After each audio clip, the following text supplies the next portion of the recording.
the flash. This is a really handy tool, guys. This is actually called a Speedlight.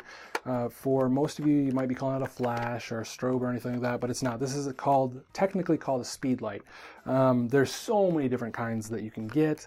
There's so many different brands. Honestly, you know, in my business, we kind of like using these off-brand young nuos, because one thing I have done in the past is dropped these on a number of occasions. And when you spend $700 on a light, it's going to be kind of painful whenever that thing falls to the ground and then you cry. And I don't like to cry in front of my clients. So I have started spending a little less money and, you know, getting these ones. I've done my research and these are a pretty good brand. We've been using them for probably about 6 years now, and I like them a lot.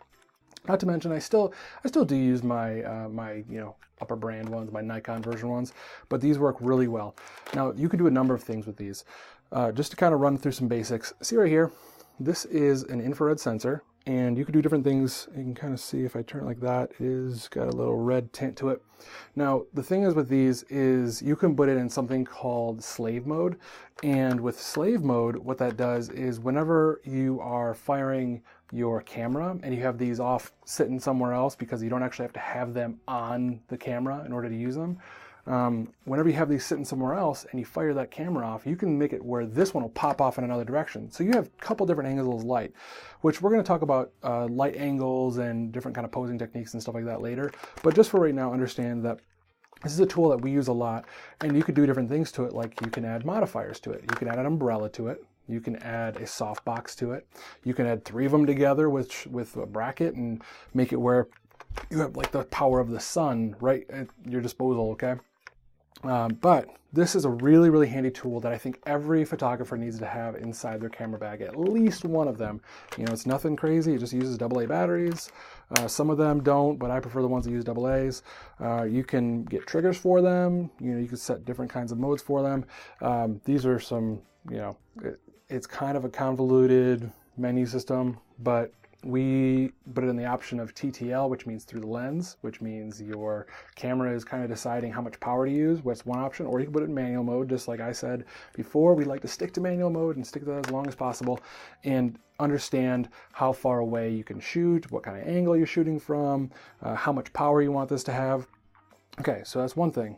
Now the next thing that some of the better lights will have are a diffuser, which basically just spreads the light out more. Whenever you take a shot, it's going to shoot it out in multiple different directions. And you can see right here, whenever you zoom in a little bit to it, you see these little dots and how it's got a bunch of squares on it.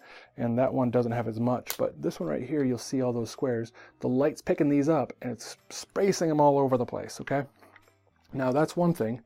The next thing is actually this bounce card.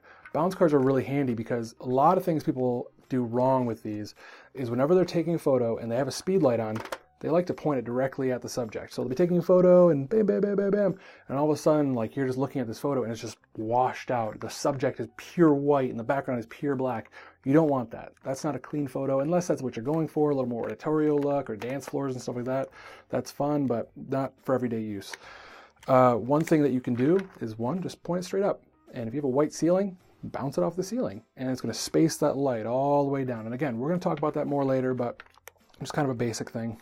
With this bounce card, the nice thing about this is whenever you're shooting it up, you're also filling forward. So you're shooting up and bouncing off that, but then you're giving a fill light. So the face or the front of the subject is actually going to have more light. And what that's called is a key light. So this is creating something called a key light, which is giving your subject the most amount of light while still filling the background with a good amount of light as well. Okay, so just a couple things to think about whenever you're looking at your speed lights. A lot of the entry-level ones aren't going to have these, which is fine. I don't think it's necessary. For a long time, I just taped an index card to the back of my camera, or back of my flash, and bounce that up. You know, nice getaway of doing that. But hey, it worked out really well for a long time, and it got me by until I can afford some little more expensive stuff. But nice thing about these is you can move them all the way around. You know, you can change directions. You go that, you can go back. Okay, you know, it's got every angle, and pretty much very versatile, very usable. And you could use it in just about every situation when you're taking a good photo, okay? So always have one of these on hand. If you don't yet, don't worry about it.